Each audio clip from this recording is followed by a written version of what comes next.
All right, we're going to go ahead and get started. Thanks everyone for joining today. My name is Nick Zupan. I'm the epidemiologist on staff at the Rock County Public Health Department. And today we are going to be talking about some numbers related to kind of the current status of COVID-19 activity in Rock County. We're going to give an update on the deaths that we have been seeing and just a little bit of an update on the data that we're working with there, and then talk a little bit about some national research that has showed the effectiveness of mask wearing in public school settings. So without further ado, let's get into the content for today. And if you have questions as we're going through things, feel free to put your questions in the comment section below, and we'll try to answer those live on the video. And as always, if you're watching the recording after the video has concluded, we can try to answer those questions directly. So feel free to reach out via Facebook or Instagram or email as well. So with that, I just want to give you a sense of kind of where we're at with respect to our COVID-19 cases over the course of time, and looking at the whole scope of the pandemic, and looking at where we are and where we've come, and what kind of the outlook might be for the future. So we're here. This graph is a little bit busy, but essentially we're here at October 7th is the most recent data that I have on this graph. And so what we're looking at is the red bars is the number of daily new cases that are being reported by the state of Wisconsin Health Department as kind of the official tally of the daily increase in new cases, new COVID-19 cases that are reported to the health department. So each day we look at that data and we come up with that information and put this on the graph. And then the black line is the 7-day moving average. And so this tracks over the last 7 days what that average has been over that week's time. And the idea with the graphing these two sets of data or information together is that sometimes some of the daily reporting that happens is in regard to lab testing capacity. Sometimes our labs aren't as fully functional on the weekends as they are during the week, or there may be holidays or something like that that causes somewhat of a lag in terms of the data being reported to the health department in a timely manner. And so the idea with the 7-day moving average is to try to smooth out the variation that's caused in some of the lag in reporting, and really try to look at the true nature of whether we're seeing an increase or a decrease. So one of the ways that we do this is we look at moving averages. We lump a week's worth of data together and then look at the daily change per day based on this moving average. And the idea again is to try to smooth out some of the variation and get a sense of the trend. So you can see most recently there's been a little bit of variation even in that 7-day moving average, but over the course of time, kind of from around July through today, we've seen a fairly steady increase in COVID activity, although there have been weeks where we've seen lower or higher rates of COVID spread.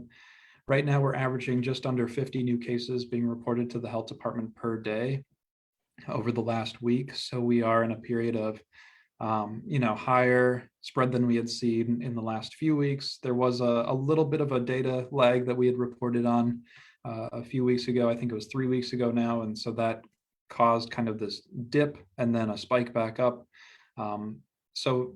Since that point, the data has now kind of been smoothed out, and there's no longer this lag in reporting. But looking at the long-term trends over the last few months here, we are seeing kind of an ongoing increase in COVID activity, and that when we look at that relative to where we've been in the past. Last fall, we had a very large surge in COVID activity kind of in the month of October, and that really continued on until mid-December, almost towards the end of the year there. And so we'd really like to avoid another surge in cases, and one of the ways that we can do that is to have as many people vaccinated in Rock County as possible. I think we're seeing some of the effects in terms of our case activity, especially our severe case activity has not declined, but it hasn't increased at the same rate as our case activity most recently, because there are a lot of people who are fully vaccinated in Rock County.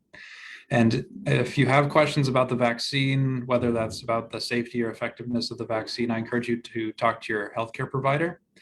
Your doctor is going to be the best person to answer any questions you may have about the safety of the vaccine. And I apologize, the garbage truck is rolling through here and doing a little pickup here on Friday, so we're getting some background noise there.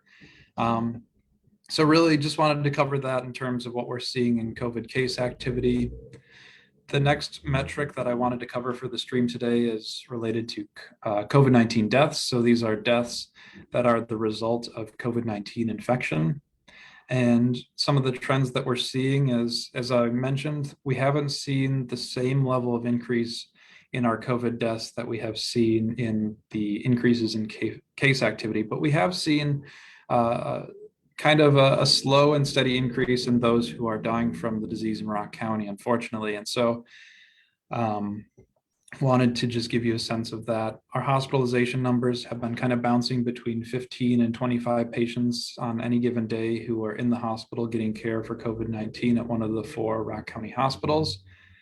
And one of the other pieces of information that we are working on with our death data related to COVID-19 is doing some quality assurance and quality monitoring of the death data that's being reported. So now the process is that normally if someone passes away due to COVID-19, that information is normally readily available in terms of that their healthcare provider or the person who is their attending physician will indicate that on the electronic disease surveillance record. So that's the health department's indication that someone died due to COVID-19 if that information is included in that electronic disease report for that individual.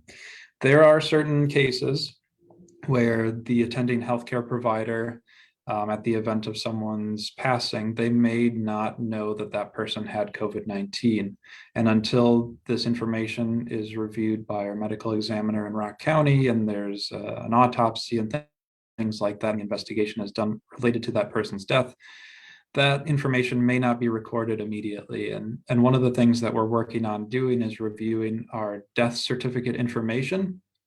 And for COVID-19 deaths, if COVID-19 is listed as the primary or secondary cause of death for the individual, that death is reported as a COVID-19 death or a death due to COVID-19. Recently, after reviewing some of the more recent death certificate information, there has been a determination that there were 13 deaths that have been identified as COVID-19 deaths through the death certificate information. But unfortunately, this information was not captured in those individuals' electronic disease reporting that is provided to the health department. So we try to use these 2 pieces of information to make sure we're getting accurate counts of how many people are dying due to the illness. The other thing that we're doing is also monitoring to make sure if someone was marked as they had died due to COVID-19 on their electronic disease report, we want to make sure that those individuals truly did die from the illness based on the death certificate information. So the bottom line and the conclusion to all this information is that after we did some data quality and data assurance work and evaluated some of our death certificate information, we found that there were 13 additional deaths due to COVID-19 that have not yet been reported on our official tallies. And these deaths have not occurred like in the last week or anything like that. There hasn't been a large spike in deaths when this data is officially updated on the state reporting system. But what you'll see is probably there will be 213 or 214 deaths by the end of the weekend here. And that does not necessarily mean that these individuals passed away within the last week or in a short amount of time from when that data is updated. But really what we're doing is making sure that our data is accurate and going through and doing some additional processes to verify that these people who have died we're capturing that information correctly and characterizing those deaths correctly. So just wanted to provide that information. We'll also have some additional information coming out in terms of our reports that we update regularly to provide that information and explain kind of why there's this potential increase. This has happened in the past as well. We try to do regular maintenance of our data systems and regular evaluation of our death certificate information to, again, make sure we're counting COVID-19 deaths accurately both in terms of identifying people who have died and who had COVID-19, and also making sure that we're not overcounting and removing people from our data set if they truly did not die from the disease based on the determination made by the physician or the medical examiner. So just wanted to provide that brief little update. And the other piece of information that I wanted to share today is looking at some of the research on mask effectiveness, especially in the school setting. So there were a couple recent reports that came out in the Morbidity and Mortality Weekly Report from the CDC. So these are articles that have been reviewed and are kind of the most breaking or recent research that we have available to us.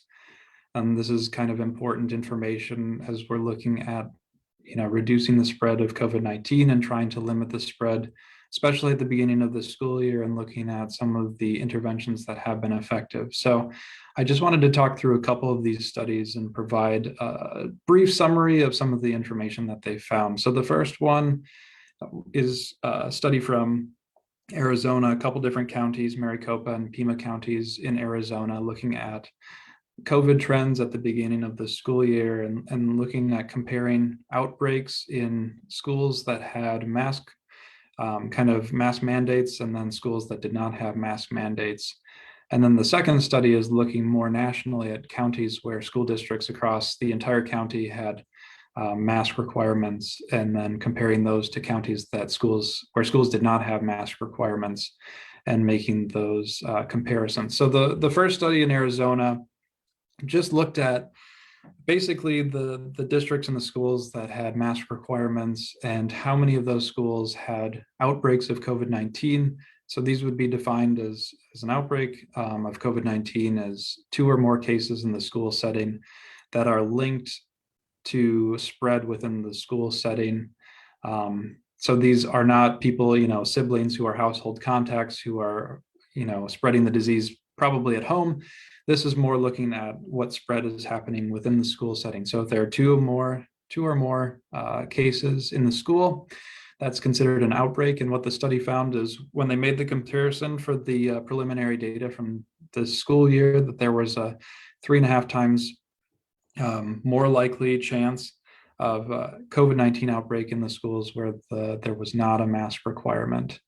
So some data and information that shows kind of a correlational effect of mask requirements and the reduction in COVID-19 outbreaks. And I do want to say that, with respect to both of these studies, this information is based on correlation. So it's looking at kind of the connection of the data points and not necessarily looking at causation. So the studies weren't designed to determine causation based on the nature of the data and the study design. That's not what they set out to do, but really show kind of the correlation between a mask requirement and the effectiveness of reducing COVID spread. And really that's what we're interested in. So it's nice to have this information as kind of, we're starting the school year and we're probably a month and a half into the school year at this point, and looking at some of what the research shows in this 2021 school year and the effectiveness of mask wearing. So in terms of this Arizona study, there was a protective effect in terms of those schools where there was a mask requirement in place. The other study that I mentioned looked more kind of nationally and looked at counties where every school district within the county had a mask requirement, or every school district within a county did not have a mask requirement. So Rock County was not included in this study, but many counties were looked at for this evaluation. And this is looking at the 2021 to 2022 school year, and really just at the start of the school year, looking kind of 3 weeks before the start of the school year up into the second week into that school year, and looking at case activity in the pediatric cases of COVID-19. So these are cases of anyone who is under the age of 18, and really comparing those counties that had mask requirements in their schools and those counties that did not. And so the graph here is the results of the data that they compiled in this research study. And so they looked at the basically the effective change in case activity in those adolescent cases. So again, cases among children who are under the age of 18. The dark blue bars are the mean change in daily number of COVID-19 cases per 100,000 children and adolescents in those counties that did not have school mask requirements. And then the light blue bars is the same measure, but looking at those counties that had the mask requirements. So basically, when we look at some of this change over time, of course, I think it's pretty reasonable to assume that before the school year starts, there's probably limited spread of COVID-19 among kids of school age because they're not getting together in that school setting where there's much more likelihood of transmission of disease. And so regardless of whether or not we're looking at those counties with a mask requirement in schools or those counties without a mask requirement in school, there was an increase in terms of COVID spread in the adolescent age groups. The key difference is that the change was much greater in those areas that did not have the mask requirement when we compare to those who did have a mask requirement. So looking at the kind of the last three bars in this chart, this is looking at the change in COVID activity from 3 weeks before the school year started to 2 weeks after the school year was already in progress. And there was a much greater increase in the COVID activity among those areas where there was not a school mask requirement in place compared to those counties that did have a school mask requirement. You can see that there's a pretty vast difference, and the researchers found that this was a significant difference, meaning that kind of statistically that the correlation between the mask requirement and a reduction in COVID-19 cases, there was a statistically significant result. Again, this is a study that's looking at correlation and not necessarily causation. We would want to follow up on this information and really do a more detailed study. So the hope would be that using this information, then a study would be designed of looking at kind of more of an experimental design where there's a set of kind of the experimental group and then a set of students who would be in the control group. I don't know how realistic that would be or ethical that would be in terms of designing a study, but again, just want to throw that out there that this is correlational research and not necessarily causation. But what we're seeing is in those areas, there is a correlation between mask requirements and a reduction in COVID-19 spread. There's also going to be a reduction in those number of kids who are considered a close contact. Right now, the CDC recommendation is that if all students are wearing masks properly and there is potentially a positive case in the school setting, if kids are within 3 feet of each other, even if they're wearing masks, they're still considered a close contact. But if they're wearing masks and they're outside of a 3 feet kind of radius around that confirmed case, then they would not be considered a close contact and would not need to quarantine. If students are not masked and they're closer than 6 feet to a confirmed case, then those students would need to quarantine. So really, when we're looking at mask wearing, it's not just protecting our kids from COVID-19, it's also keeping them in school because they're not needing to quarantine and they're not at as high a risk of contracting the illness. Even being kind of between 6 and 3 feet of a confirmed case, the mask still does provide that adequate protection. So that's all I wanted to cover for today's video. I know there was a lot covered in a short amount of time. I'm just going to check the chat box to see if any questions have come through.